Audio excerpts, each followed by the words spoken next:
Hey everybody, and welcome to rabb1t's Ramblings, podcast 444. This time I have Beastro, which is a super cute, cozy game, and that's all for this time. Hopefully you'll enjoy the show.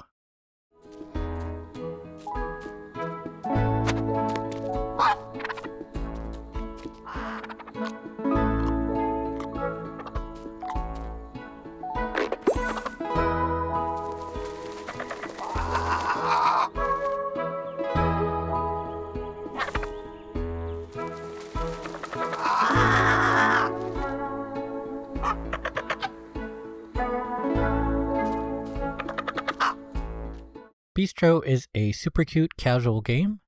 It is mostly made up of a bunch of minigames and wandering around town and talking to the people and doing various things. It seems like it is targeting young adults and it is very cute and cozy.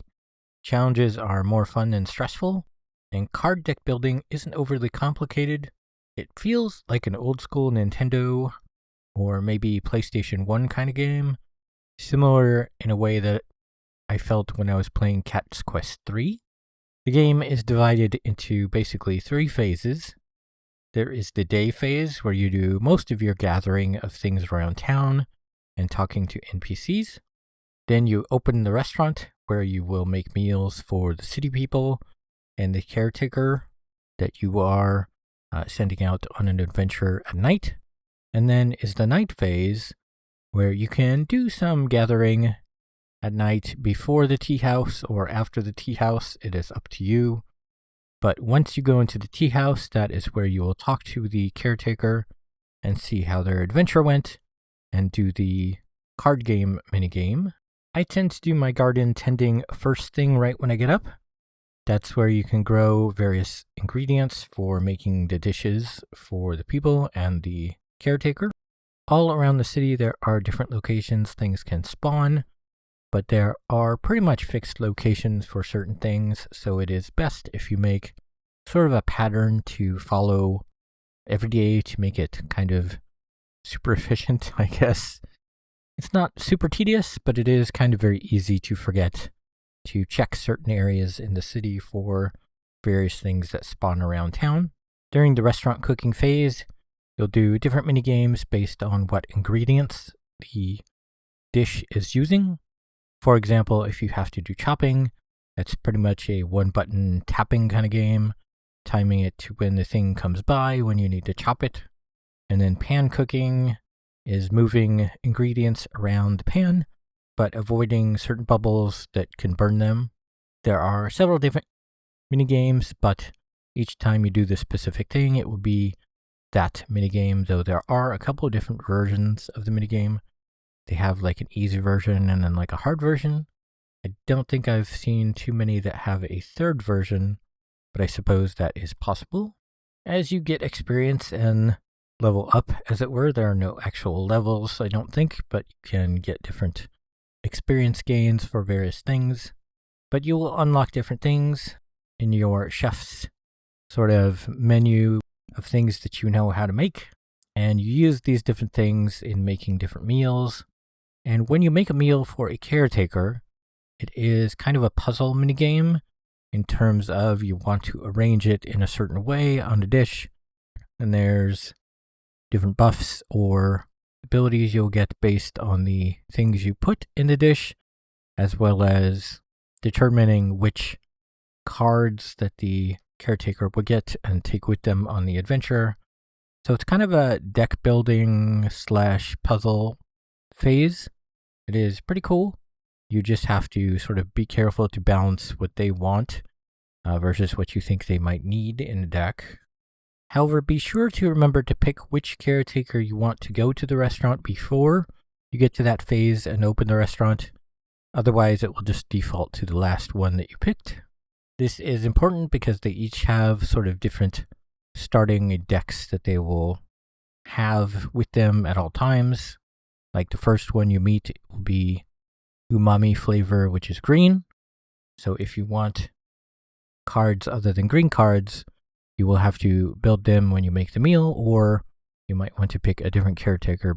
When you do make a meal and build the deck, it is a little bit tricky, and that the adventure card game puppet show is matched on color and card strength. There are 6 ingredients. The one is tough to get access to early on. It's mostly a later game one. But each one has an ingredient they are strengthened by and one that they are balanced by. When you are fighting a monster out in the wild, you want to have your cards enhanced and increase the ability of card you play, and ideally get the one that balances against the one that the monster is using, because that will cut its power in half. This will make a lot more sense when you actually see it and play it for a little bit. And that's really all of the basics of the cycle of the day and the play. You'll start your day, do the restaurant phase, then go to the night phase and see how the adventure went with the caretaker that went out on it. As you progress through the different lands that they are fighting in, you'll get different conversations unlocked to talk to people around town, as well as unlocking new recipes.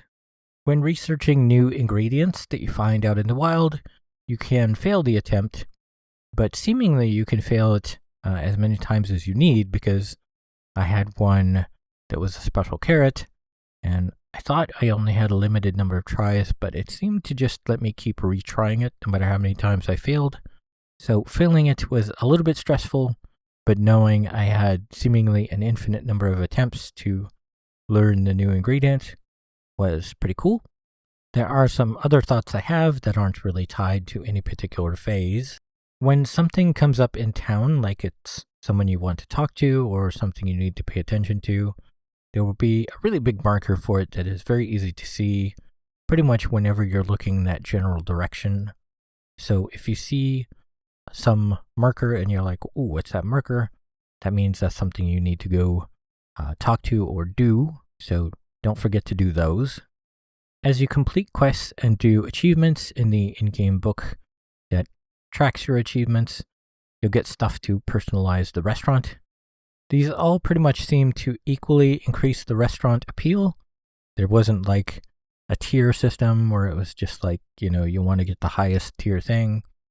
Pretty much seemed like there was only 2 tiers, so there were a lot of choices that were the same sort of amount of points and appeal. So that gives you a lot of flexibility in how you want to make your restaurant look, which is pretty cool. You also get some outfits to change your chef outfit, which I kind of liked the basic paw one, so I never really changed his look. Also remember when you are making the caretaker meal, which builds their deck, remember which ingredients balance or boost which, because where you place them on the table will alter how much flavor or how little flavor that increases, and each time they will have sort of a range of how much flavor of each thing they want. So you want to keep track and keep it within that range. This again will make more sense when you actually play it and see it in motion. It took me about 15 hours to finish, but I actually got stuck sort of in the second area for a few hours, but I also didn't 100% the game. So depending on if you want to 100% it or if you want to speedrun it, it will probably take more or less time than 15 hours, but I would say plan on it being about that much. One very important note is that if you do the final boss fight and you win, you'll basically have to go back to the point before that adventure if you want to play anything else, which I suppose if you then fail the adventure, it will just go back to cycling another new day, and then you can change what it is you are doing that next day to not be the final boss fight if you want. Say you got like 85% of the way through all of the recipes and such, and you're like, oh no, I didn't know that would like stop me. But it doesn't really. You can just, fail the adventure and then go back and finish out those other things you hadn't finished yet. There are a couple of bad points to mention, and these are all put here together at the end. You can't run anything in fast forward really. When you're moving around town, you're doing so at a fixed regular speed, and when you're doing animations during the puppet shows, those play at a fixed speed. You can press the button and sort of fast forward through conversations, but Certain other things you can't really fast forward, so it's kind of one speed of play, which would be nice if they did have, a faster speed. You probably don't want to run the mini games at faster speeds, but things like running around town or seeing the animations play during the puppet show card battles that the caretaker had that evening, there does get to be kind of a point where you maybe wish it was running a little bit faster, which you can't do currently. So each day seemed to me to be about 30 minutes each time, which is good and bad. When that's coming. But the good point is that it seems like you can save pretty much any time you want during that day. I don't know if you can save in the middle of the puppet show for the adventure that happened, but it seemed like pretty much any other time I was just running around town, I could just save and then quit out and then come back later. So it seemed super flexible in terms of how much time you wanted to spend playing. One video note, what you are seeing if you are watching the YouTube video is medium settings. It defaulted to epic settings, but that seemed to really push my system in terms of how much heat and noise it was generating. And so I turned it down because I didn't want, that much. And it didn't really seem to make any difference visually. So I don't know if my system is just capped and it just showed the same effects basically, or if epic settings really are better quality. I don't know. I really liked how things looked at the medium settings. It seemed to run really fast. And for my laptop, it was quite a bit quieter. For my final verdict, I do recommend it and like it very much. But be aware that it is only about 10 to 20 hours. Like I said, plan on that 15 hours, depending on how much you want to complete. And it really is a collection of a bunch of different minigames. So if you play a day or two and you're just not into it, or if you play a day or two and you're just fine and having fun, then, be mindful that it's pretty much going to cycle like that for the rest of the game. You'll get new minigames as you go along, but basically it's the same kind of thing. Go around town, gather stuff, talk to some people, play some minigames.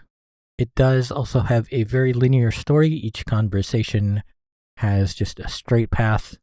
There's no options for you to pick different things to say. So that aspect I think is not very replayable.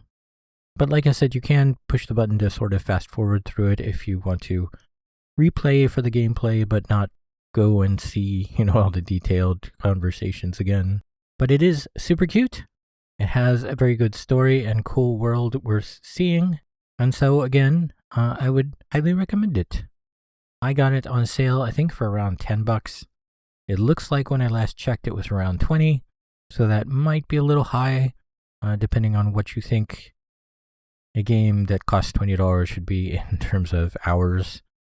For me, I try to keep it under $1 an hour, so that's kind of pushing it.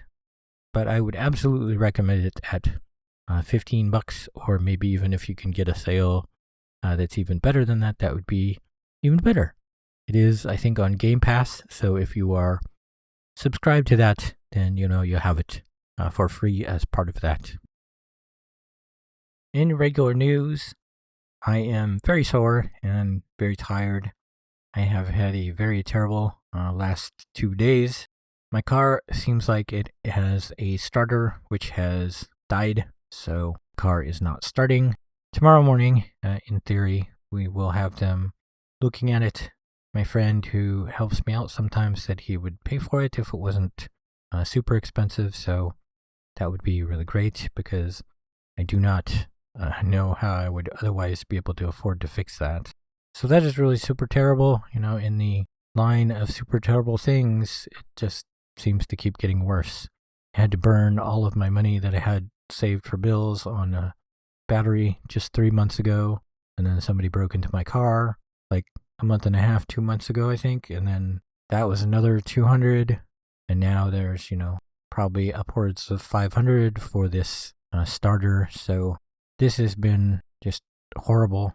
I don't know if I'm going to be able to recover from it, but I don't know. All I can do is keep trying and keep hoping things are okay.